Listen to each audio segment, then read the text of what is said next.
আসসালামু আলাইকুম। আমার আজকের উদ্ভাবনী গল্পে আপনাদের সবাইকে স্বাগত জানাচ্ছি। আমি মাহফুজা খাতুন, সহকারী শিক্ষক। আমি কর্মরত আছি তুলসীরাম সরকারি বালিকা উচ্চ বিদ্যালয়, সৈয়দপুর, নীলফামারী। আমার উদ্ভাবনী গল্পের নাম পুষ্টি আমায় করবে সফল। কিশোরীদের সঠিকভাবে বেড়ে ওঠার জন্য, কর্মক্ষম হওয়ার জন্য পুষ্টি খুবই জরুরি।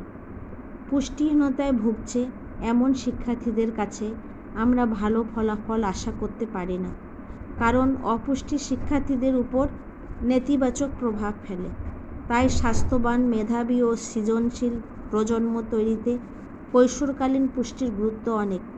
কৈশোরকাল দৈহিক ও মানসিক বিকাশের একটি গুরুত্বপূর্ণ সময়কাল। এই সময়টিকে বৃদ্ধি ও বিকাশের সেকেন্ড উইন্ডো অফ অপরচুনিটি বা দ্বিতীয় সুযোগের সুবর্ণ সময় বলা হয়।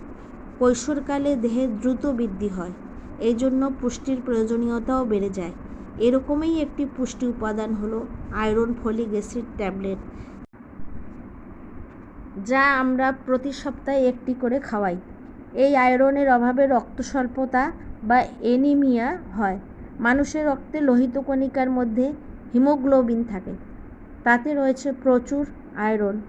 যখন আয়রনের অভাবে রক্তে হিমোগ্লোবিনের পরিমাণ কমে যায়, তখন তাকে রক্ত স্বল্পতা বা অ্যানিমিয়া বলে।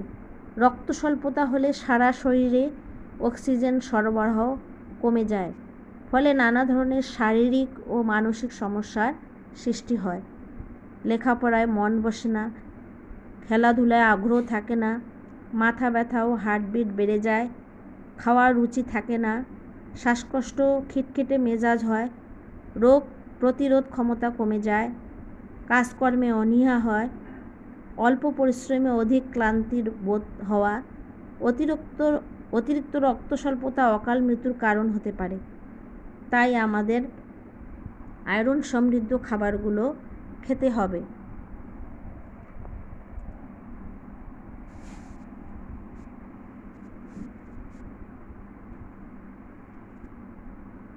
প্রাণীজ উৎসের মধ্যে মাংস,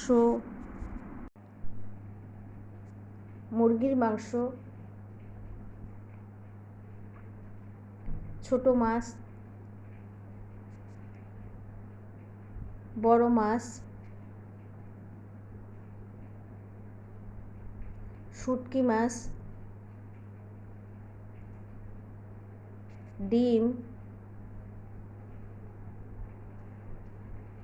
শাকের মধ্যে কচু শাক, পুঁই শাক, লাল শাক,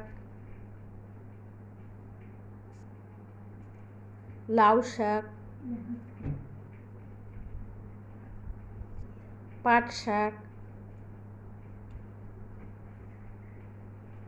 ধনিয়া পাতা, পুদিনা পাতা, থানকুনি পাতা, হেলেঞ্চা শাক, সাজনা শাক,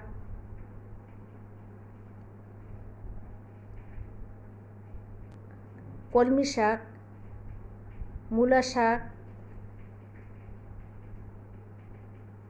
সবজির মধ্যে কাঁচকলা, টমেটো, ফুলকপি, কাঁকরোল, কচুরলতি,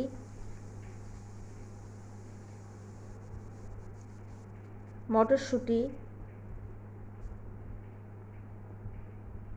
বিট,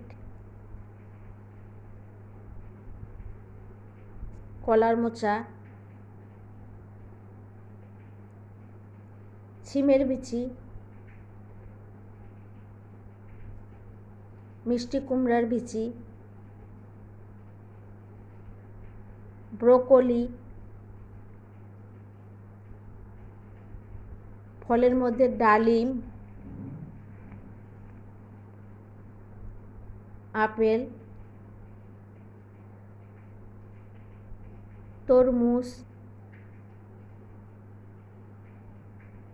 খেজুর,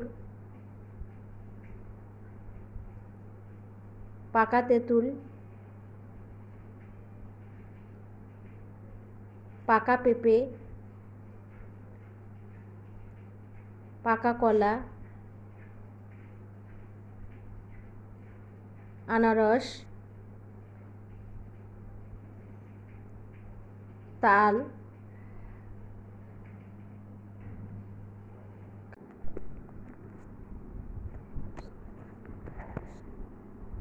পুষ্টি ও শিক্ষা একে অপরের সাথে ওতপ্রোতভাবে জড়িত, যা শিক্ষা মন্ত্রণালয় খুবই গুরুত্বের সাথে নিয়েছে। আমরা যদি কিশোরীদের পুষ্টি ও সুস্বাস্থ্য নিশ্চিত করতে পারি, তাহলে আমাদের শিক্ষার্থীরা দক্ষ, যোগ্য ও সুনাগরিক হবে এবং পরিবারে, সমাজে, রাষ্ট্রে প্রস্ফুটিত ফুল হয়ে সুরভি ছড়াবে। সবাইকে অসংখ্য ধন্যবাদ।